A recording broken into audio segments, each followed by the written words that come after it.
जय हिंद दोस्तों। मैं हूं वेदांत और आज समसामयिक विवेचना के इस अंक में G7 के शिखर सम्मेलन के एक विशेष घटनाक्रम को लेकर के उपस्थित हुआ हूं। वो घटनाक्रम ये है कि G7 के शिखर सम्मेलन में प्रेसिडेंट ट्रंप बीच में ही इस सम्मेलन को छोड़ करके वापस वाशिंगटन चले गए। इस पर फ्रांस के राष्ट्रपति मैक्रो ने क्या टिप्पणी की और उस टिप्पणी का ट्रंप साहब ने क्या जवाब दिया, इन बातों को लेकर के देखेंगे कि इसके निहितार्थ क्या हैं और वास्तव में जो ये G7 की बैठक हो रही है इसकी पृष्ठभूमि किस तरह से महत्वपूर्ण होती जा रही है। तो आइए दोस्तों, सबसे पहली बात हम लोग ये करते हैं कि ये जो G7 शिखर सम्मेलन कनाडा के अल्बर्टा में एग्जैक्ट जगह जो है वो केनास्किस माउंट लॉज है जहां पर ये बैठक शुरू हुई और इस बैठक में पहले दिन ही यानी 16 तारीख को ही दिन भर भाग लेने के बाद प्रेसिडेंट ट्रंप रात्रि भोज के बाद वापस वाशिंगटन चले गए। वाशिंगटन जाने का उनका जो कारण समझ में आया उस पर कमेंट करते हुए फ्रांसीसी राष्ट्रपति मैक्रो ने यह टिप्पणी की कि प्रेसिडेंट ट्रंप का वापस जाने का मेन जो कारण है वो है ईरान और इजराइल के बीच युद्ध विराम की पेशकश करना। जब इस पर प्रेसिडेंट ट्रंप की टिप्पणी पूछी गई तो उन्होंने कहा कि मैक्रो हमेशा गलत होते हैं, वस्तुतः मैं इससे भी बड़े कारणों से वापस आया हूं। तो अब यह समझने की बात है कि आखिर कौन से बड़ा कारण हो सकता है जिसके कारण कि ट्रंप ने यह बैठक बीच में छोड़ी। तो इसके लिए हम लोग थोड़ा सा पीछे जाते हैं। इस बैठक में आने से पहले ट्रंप साहब ने अपने एक्स प्लेटफॉर्म पर लिखा कि वास्तव में जो ईरान है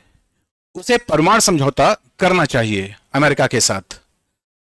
दोस्तों, यहां पर ध्यान रखना है कि ईरान को अमेरिका बार बार जो परमाणु समझौता करने की पेशकश कर रहा है उसके पीछे सिर्फ इतना सा मंतव्य है कि ईरान के पास न्यूक्लियर जो वेपन्स हैं, परमाणु हथियार हैं, वो बनाने की जो क्षमता है वो विकसित ना हो पाए, क्योंकि इससे जो मिडिल ईस्ट है वहां पर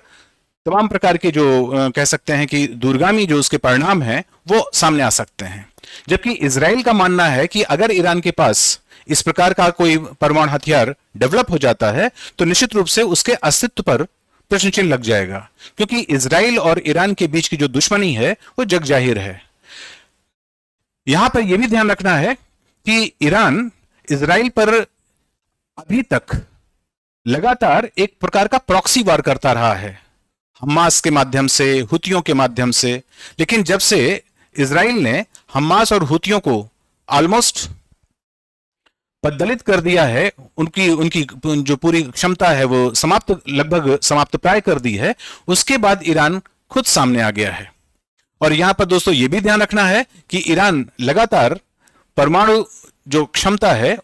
उसको विकसित करता जा रहा है और इस समय तक माना जाता है कि उसके पास यूरेनियम इनरिचमेंट की जो कैपेबिलिटी है वो लगभग 60% तक पहुंच गई है। जबकि ये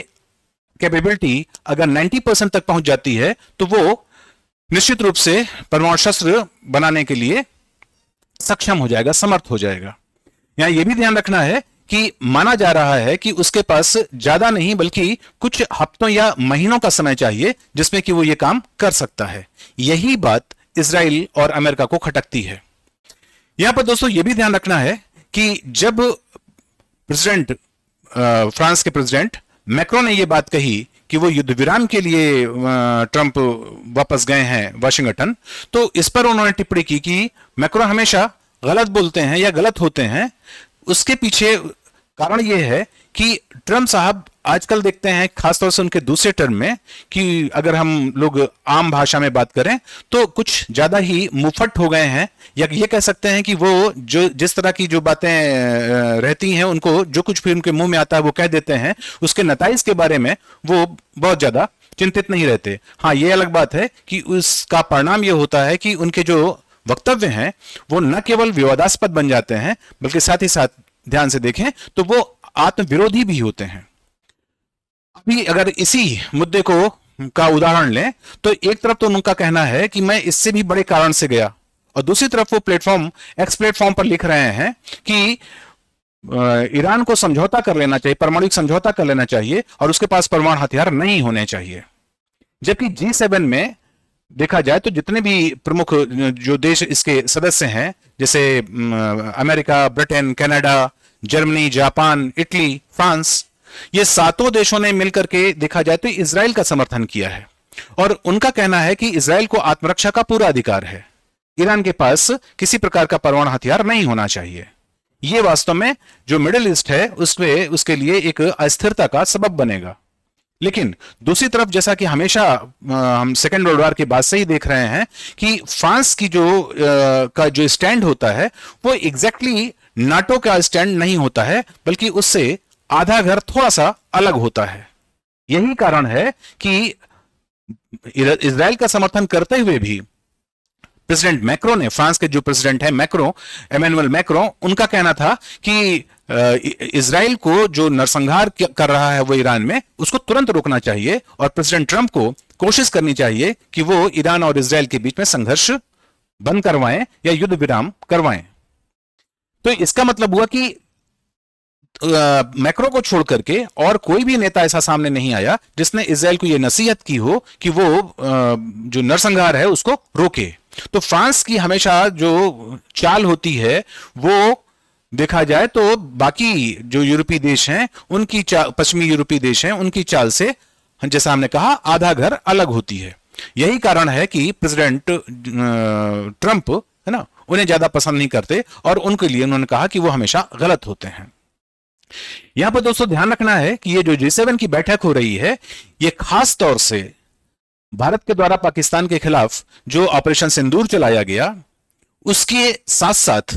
रूस और यूक्रेन के बीच में जो युद्ध हो रहा है और जो इजराइल और ईरान के बीच सैनिक संघर्ष है, इसकी पृष्ठभूमि में यह बहुत महत्वपूर्ण है,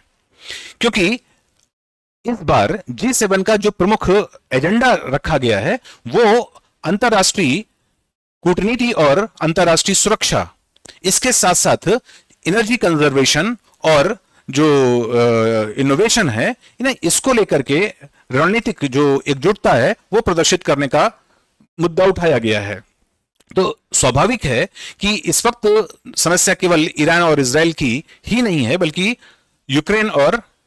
रूस के बीच जो संघर्ष चल रहा है पिछले 3 सालों से ज्यादा हो गया है ना, फरवरी 2022 से लगा करके अभी तक, तो उसके लिए उस संदर्भ में भी ये बहुत महत्वपूर्ण हो जाता है। यहां यह भी ध्यान देने की बात है कि जो यूक्रेन के राष्ट्रपति हैं जेलेंस्की साहब, उनको भी बुलाया गया है अतिथि के रूप में इस सम्मेलन में। इस बात का पुतिन ने घोर विरोध किया है। खैर, जो हम जिस मुद्दे पर बात कर रहे थे कि प्रेसिडेंट का वापस आना, अचानक प्रेसिडेंट ट्रंप का वापस आना, यह निश्चित रूप से किसी ऐसी जो आने वाली कोई घटना है ना उसकी तरफ इशारा कर रहा है। अगर इसको हम रणनीतिक ढंग से देखें तो इसका मतलब है कि इजराइल के जो प्रहार हैं ना, जो इसकी मिसाइल के जो अटैक हैं वो और तेज होने वाले हैं। खासतौर से ईरान पर जो दबाव है अमेरिका का, कूटनीतिक दबाव, वो और बढ़ने वाला है ना। इस युद्ध विराम की तुलना में यहां पर ईरान को उसको घुटने पर लाने का जो स्ट्रेटजी है वो ज्यादा नजर आ रही है। अगर मेरा पर्सनल व्यू अगर देखा जाए तो मैं साफ साफ इस बात के लिए देख पा रहा हूं या कह सकता हूं इस बात को कि इस जो ये बैठक बीच में इन्होंने छोड़ी ट्रंप ने, इसके न केवल ईरान इजराइल का ही एंगल है बल्कि इसके और भी एंगल हैं, क्योंकि इधर लगभग 2 महीने के बीच में देखा जाए या खासतौर से इस कार्यकाल में देखा जाए तो प्रेसिडेंट ट्रंप के जो विवादास्पद और अंतर्विरोधी बयान हैं उनको, उसके कारण भी वो एक प्रकार से अंतर्राष्ट्रीय नेताओं के सामने या कह सकते हैं अंतर्राष्ट्रीय इस जगत में उनको शर्मिंदगी उठानी पड़ी है या उनको मुंह चुराना पड़ा है, उनको अपनी जो नजरें हैं वो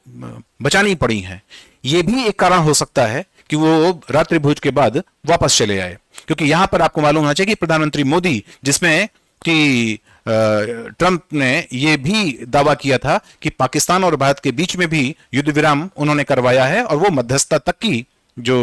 का दावा है वो करने लगे थे। इसी प्रकार से अगर ध्यान से देखें तो इन्होंने अपने चुनाव के दौरान ये बात कही थी कि अपने प्रेसिडेंट की ओथ लेने के 1 महीने के अंदर वो रूस और यूक्रेन के बीच का जो संघर्ष है वो समाप्त कर देंगे समाप्त करवा देंगे। इवन उन्होंने तो युद्ध विराम के लिए और उनकी शीर्ष बैठक के लिए भी जगह और समय सीमा या कह सकते हैं कि टाइमलाइन है ना, वो उन्होंने उसको घोषित कर दिया था। लेकिन ये सब कुछ हो नहीं पाया है, बल्कि इसकी जगह पर अगर देखा जाए तो यहां पर इजराइल ने ईरान पर हमला करके एक नया ही जो कह सकते हैं कि इशू है, एक मुद्दा है, वो खड़ा कर दिया है। ये सब एक प्रकार से देखा जाए तो प्रेसिडेंट की जो कूटनीतिक या कह सकते हैं कि अमेरिकी राष्ट्रपति के स्टेचर की दृष्टिकोण से अगर देखा जाए तो ये थोड़ा कमतर लगता है। यही कारण है कि जो ट्रंप हैं वो वास्तव में खुल करके या पूरी दबंगई के साथ ये G7 के जो बाकी सदस्य देश हैं, ये जो अतिथि देश हैं जैसे कि जेलेंस्की है, जैसे कि भारत है ना, इसके साथ वो बहुत कॉन्फिडेंट नजर नहीं आ रहे हैं। तीसरा इसका एक ये भी एंगल है कि अगर आपको ध्यान हो तो प्रेसिडेंट बनने के बाद उन्होंने कनाडा के पूर्व प्रधानमंत्री ट्रूडो को बुला करके अपने ऑफिस में बहुत डांट लगाई थी। यहां तक उन्होंने कह दिया था कि कनाडा अगर चाहे तो वो उनका 51st यानी 51वां राज्य बन सकता है। यानी वो एक तरह से यूएसए में कनाडा के विलय की बात तक उन्होंने ट्रूडो के सामने कर दी थी। तो स्वाभाविक है कि उसी कनाडा में जाकर के G7 की बैठक में भाग लेना उनके लिए काफी कह सकते हैं ना कि एक ह्यूमिलिएशन की स्थिति रही होगी। इन्हीं सब कारणों के आधार पर यह बात मानी जा सकती है कि प्रेसिडेंट ने कहा कि न केवल मैक्रों गलत हैं बल्कि मेरा वापस आना और किसी बड़े कारणों के परिणाम स्वरूप हुआ है। तो देखते हैं आगे क्या होता है। लेकिन यहां पर इस बात के लिए बिल्कुल आप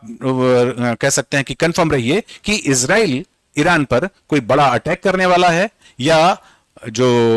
अमेरिका है वो कूटनीतिक दबाव और बढ़ाने वाला है ताकि ईरान को घुटनों पर ला करके उसके साथ परमाणु समझौता करने के लिए उसको बाध्य किया जाए। तो इसी तरह का टॉपिक लेकर के हम फिर से उपस्थित होंगे। यहां पर दोस्तों आपको हम बताएं कि कल हम G7 पर एक पूरा